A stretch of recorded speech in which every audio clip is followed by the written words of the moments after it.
নিপীড়িত কল্পনিত ব্যঙ্গ। মহারাজ, তুমি নিজেই কেন উপহাসের পাত্র? শুধু রুদ্রপ্রতাপ সেন শর্মা নয় বড়দা, তার সাথে আমিও তো সবার কাছে উপহাসের পাত্র।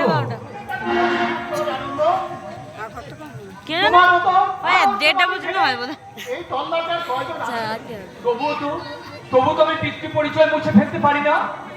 চরিত্রহীন খুনি বদমাস যাই হোক না কেন, তিনি তো আমার পিতা। দৈত্যকুলে জন্মগ্রহণ করে তার গৌরব কোনোদিন ম্লান হয়ে যায়নি আনন্দ।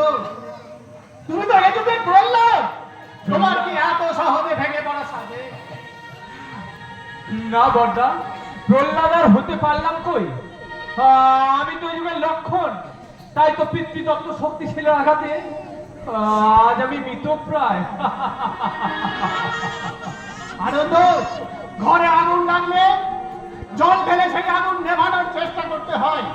ঘরে বসে হা হুতাশ করলে সেই আগুনের মোকাবিলা করা যায় না। কিন্তু বড়দা, কিন্তু ঘরে আগুন লাগার পরিবর্তে যদি ভূমিকম্প শুরু হয়ে যায়, তাহলে তো ঘর ছেড়ে বেরিয়ে যাওয়াই বুদ্ধিমানের কাজ, তাই না? না নন্দ, শিক্ষিত বুদ্ধিমান ছেলে তোমার কি ভেঙে পড়া সাজে? তাহলে তাহলে আমি এখন কি করব বড়দা? নিজের সমাজ সংসার তুমি নিজেই করে নেবে। বেশ, আপনার কথা আমার মনে থাকবে দাদা। আপনি শুধু আমার হয়ে পাপিয়াকে একটা কথা বলে দেবেন। কি কথা আনন্দ? সে যেন কোনো কারণে আত্মহত্যার পথ বেছে না নেয়। হ্যাঁ, তোমাকে বলা হয়নি আনন্দ? এই কদিন আগে সে নদীর জলে ঝাঁপ দিয়ে আত্মহত্যা করার চেষ্টা করেছিল। সে কি? নদীর তীরে কয়েকজন মানুষের সহযোগিতায়। সে কি? যে কথা আপনি আমাকে আগে জানাননি কেন বড়দা? বেশ, আপনি এখন আসুন বড়দা। আমি যত শীঘ্র সম্ভব এর একটা বিহিত আমি করবই করব। তাই করো আনন্দ, তাই করো। সকলেই তোমার পথ নিয়ে বসে আছি। কোনোদিন স্বপ্নেও ভাবিনি এমন একটা পরিস্থিতির সম্মুখীন আমাদের হতে হবে। আর তোমাকে বলার মতো কোনো ভাষা আমার জানা নেই আনন্দ। তবুই হতভাগিনীর মুখটা করেছে তোমার কাছে এই আবেদন আমি রাখছি। তুমি আমার ক্ষমা করো আনন্দ। বড়দা, এই সমাজ সংসারের বুকে সেন শর্মা ফ্যামিলির উগড়ে দেওয়া তীব্র হলাহল আমি পান করব। প্রয়োজন হলে ওই বিষাক্ত কাল কেউটের ফণ আমি মুচড়ে ধরবো। ছবল যদি খেতে হয় তাহলে আমি খাবো। তবু আর কাউকে মরতে আমি দেব না।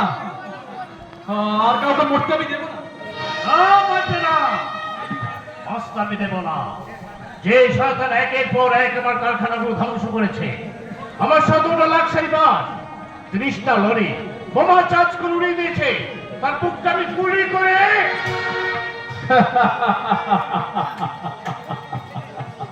তাকে আপনি পাচ্ছেন কোথায় যে গুলি করবেন? ও আনন্দ,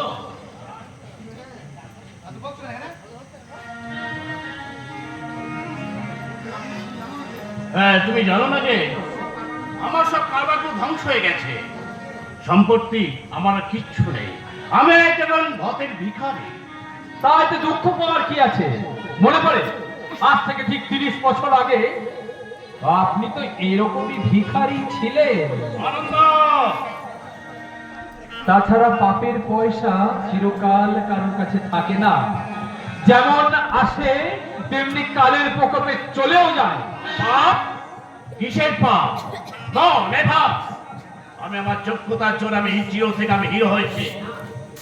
না, আপনি পাপকে সিঁড়ি করে জিরো থেকে হিরো হয়েছে।